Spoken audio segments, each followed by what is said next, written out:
It is my extreme pleasure on behalf of the university to welcome Dr. Poonam Rajalakshmi Rana, Associate Professor, Department of Nepalese History, Culture and Archaeology at Tribhuvan University. I think Tribhuvan University, if I know my history well, is perhaps the oldest university and a very prestigious university of Nepal. Ours, madam, is a young university. We were established about 7-8 years ago, and hope with time we will have the same prestige as Tribhuvan University one day. It is indeed a pleasure to welcome you, and I feel that India and Nepal are very much the same. In fact, I don't mind sharing with you that a long time back, as a young boy, I lived in Nepal for 2 years. I used to study in St. Xavier's, Kathmandu at that time. And the best part was that there was hardly any difference between India and Nepal, which I could see.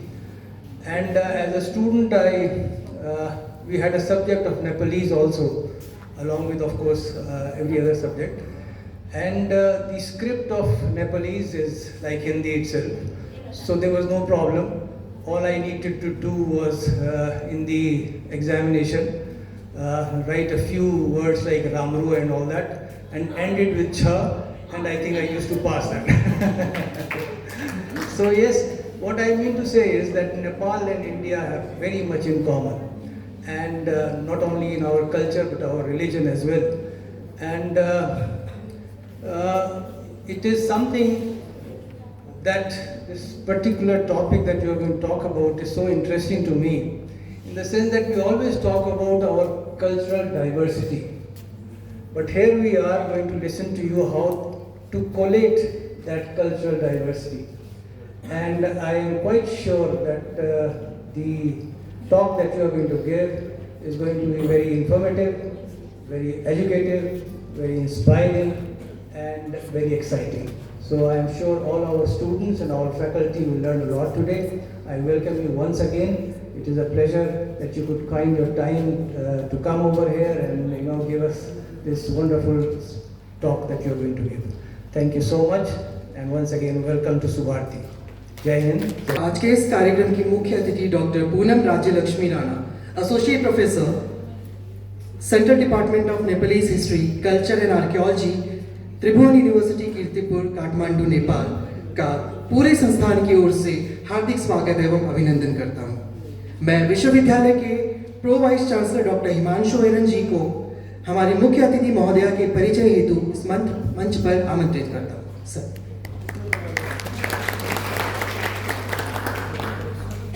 जय हिंद, जय हिंद, जय Hind.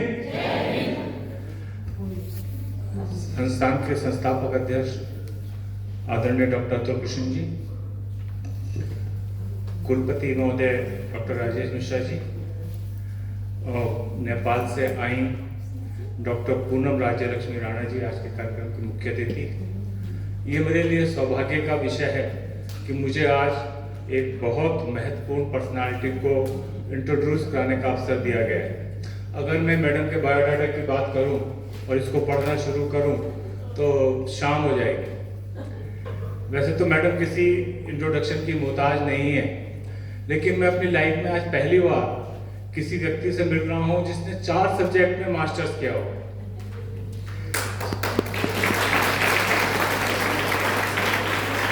Madam is masters in sociology, environmental science, archaeology and anthropology, and she has done PhD also in all subjects, and we called her to talk about collation in culture, and that is her master subject.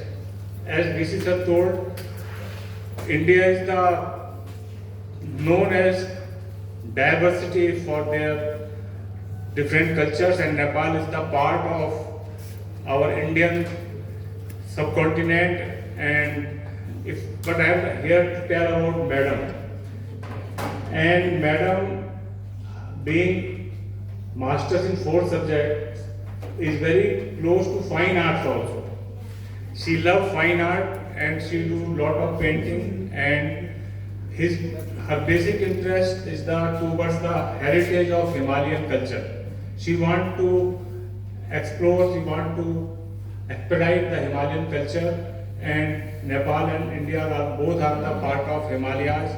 And if I will try to read out few of the achievement of Madam to highlight, she is working as a professor in Tribhuvan University in the Department of Nepalese History and Culture and Archaeology.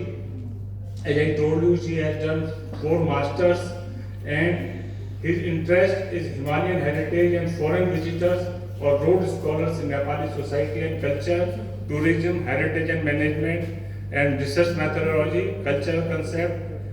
She has done an analytical study of costumes and ornaments in Nepalese art. She is the visiting scholar for Sichuan University. She has cross-cultural study on the ethnic community of China with Tharu Ethnic Community University. She has done Tibet University in Lhasa 2018 and 20, National Reconstruction Authority, and she has done many research on research directed rector office at Tribhuvan University, traditional role of female and discrimination among Tarus of Dang and Darkest, Diokuri and changes. Ma'am have very inclined towards the betterment of female, Nari Sashakti-karan, and if we talk about her accomplishment, he is a visiting project scholar of Human Minjo University, visiting scholar and presenter at Tibetan University, National University of Singapore, Vidya Bhushan Padak she got for sociology from His Majesty King of Virendra. She is member of Active Women Organization, member of United Nations Women's Organization, life member of Nepal Britain Society. It's endless. If we keep on reading, it will. She has attended so many international conferences and presented multi-time papers at international conference. And presently, she is also coming from London. after attending an international congress, and this is the unique time for students of Raj Bihari Bose Bharati University to listen and learn you from madam, and I welcome you ma'am at our campus of Raj Bihari Bose Bharati University. Thank you ma'am, welcome. धन्यवाद sir. हम हमारे छात्र छात्राओं को और हमारे पूरे विश्वविद्यालय को मैम के अचीवमेंट्स और बैकग्राउंड से अवगत कराने के लिए सो फेरी भगी महोदया को इस यूनिवर्सिटी में स्वागत कर कार्यक्रम को आगे बढ़ाते हुए मैं संस्थान के अध्यक्ष डॉक्टर अतुल कृष्ण जी तथा मिस अवनी कमल जी असिस्टेंट डायरेक्टर एकेडमिक्स को मुख्य अतिथि महोदया डॉक्टर पूनम राज्यलक्ष्मी राणा जी को सम्मानित करने हेतु मंच पर आमंत्रित करता हूँ।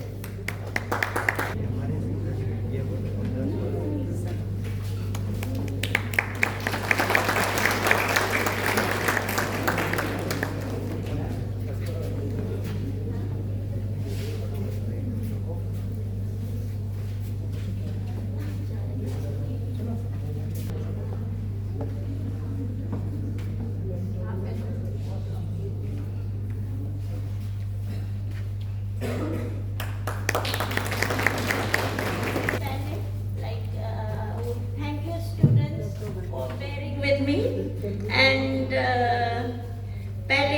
I would just like to say one small thing, like a motivation speech.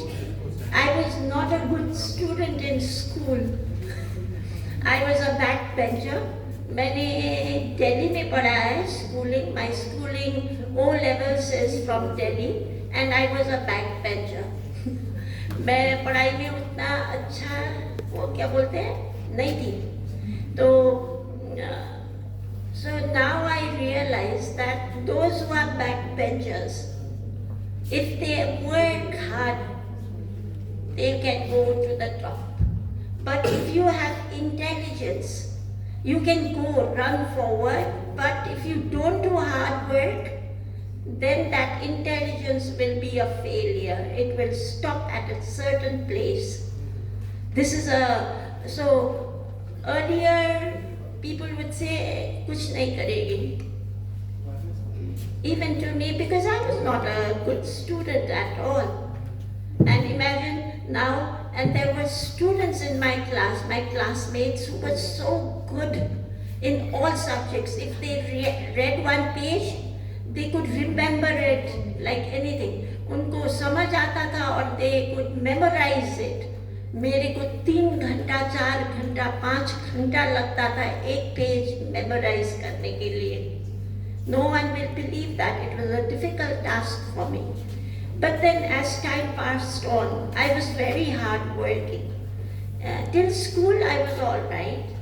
And after I went to the college, I became a topper, and after that, there was no looking back. And I became interested in studies. So all those students who think they cannot do, that's not your thinking at all. Everyone, a person like me who took 5-10 hours to learn one page can become do 3 masters, 1 PhD, become a topper in the university. Means all of you can. So it's all hard work. This is true. I'm telling you a truthful reality. I never expected some of my friends who were genius in school now have done nothing. They are housewives. I used to think they would become Prime Minister of India. When I was a kid, I used to think they were so good. And I used to think, I wish I could become like them. Now they are shocked like I've achieved so much. So all this shows a person like me who had to study so hard. I used to study because my memory power was not strong. I used to study and write.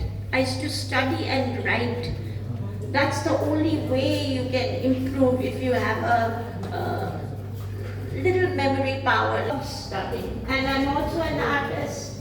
So it's a very strange world. Every one of us can do something. So this is a truthful reality, my real experience in life. That's why I keep sharing it, because there are many students who cannot say their feelings, they cannot say what they want, and they feel sad that they are stuck somewhere, but everyone can do it if they do hard work. So this is just the beginning. Can I have my laptop? That is that is my expertise now to speak. Like Netaji's, only I don't promise big things, but I can give talks. So this is a very interesting talk, and many of you must have gone to some monastery, some places where there are Buddhist people, and you can see prayer flags. So prayer flags, for some time it seems like red, blue, green, white, only piece of ornamental flags. But actually it is not ornamental flags. It has great symbols attached to it. इसमें सब symbolic है. Like red means something, white means something, blue means something, and people don't know about it. And आप लोग ने देखा होगा, कहीं आप लद्दाख गए हो और कहीं गुम्बा में गए हो, where you will see in the mountains prayer flags. तो आपको yeah. So the Buddhist prayer flags, देखो हम लोग के लिए, like people who just now for you, at present it is just a colored cloth. It's nothing. इसका symbolic value पहले मेरे को भी मालूम नहीं था, but now I know that इसमें जो लिखा है, it's full of mantras. It is very sacred, and there's no. Like I may not be a Buddhist, but I respect Buddhism, and among 10 avatar, Buddha is one of them, 9th avatar. So Buddha is a part of Hindu family also. I don't know, nowadays people try to create misthinking among Hindus and Buddhists, but there's no difference, because if you look into the roots of Buddha, he is a Hindu by birth. He is a Kshatriya prince. His mother was worshipper of goddess. And I've done research on Samaimai, which is near the Buddhist Tilavrakot Palace, and how it's a deep research. I've written out papers also on it, saying like his mother had prayed there and then wished for a Parakrami Santan, or she wanted to have a son who was very brave and all that, and her boon was fulfilled. And even to this day in Samaimai, and there are many people who go there, and they will ask for a boon, and if that boon is fulfilled, they will offer elephants, because you can see thousands of elephants. For us, it is only elephant image, but it has a lot of symbols attached. Every elephant has a story to tell. For example, one elephant may be like a lady wanted a son. She did not have a son for any child for 7 years, 10 years, and when she worshipped there, she got a son. So when a boon was fulfilled, she offered the elephant. So there you will see many, many, many small image, big image of elephants. And there are different, so for us it's only a sculpture, but it has, everything has a story to tell. Like this, the prayer flags has a story to tell. And देखो इसमें मंत्र है जो they believe that इससे क्या होता है, when the winds blow, then the mantra will purify the whole area. Because everywhere, I don't know, believe it or not, where there is good, there will be bad. Because we are all not perfect people, हमारे अंदर भी अच्छाई है और बुराई भी है, और अगर आप अच्छे काम करते जाओ तो आप अच्छे आदमी बनोगे, अगर बुरे काम करो तो आपको बुरे आदमी बोलेंगे. So everything is inside us. So to remove those ill feelings, these mantras are there, and they believe that is hawa mein there are many spirits roaming around, good and bad spirits. So unko achai, like if they put these prayer flags, nothing bad will come to that community, to that area. So this is the belief. So prayer flags, it has, when you go to the mountainside in Nepal, you see a lot of these prayer flags in the monasteries. Here also, perhaps in the monasteries, you can see them. And if you go towards Ladakh side, you will see thousands of these prayer flags flying everywhere. ऐसे दिखने में ऐसा दिखता है, पर it has a lot of values attached.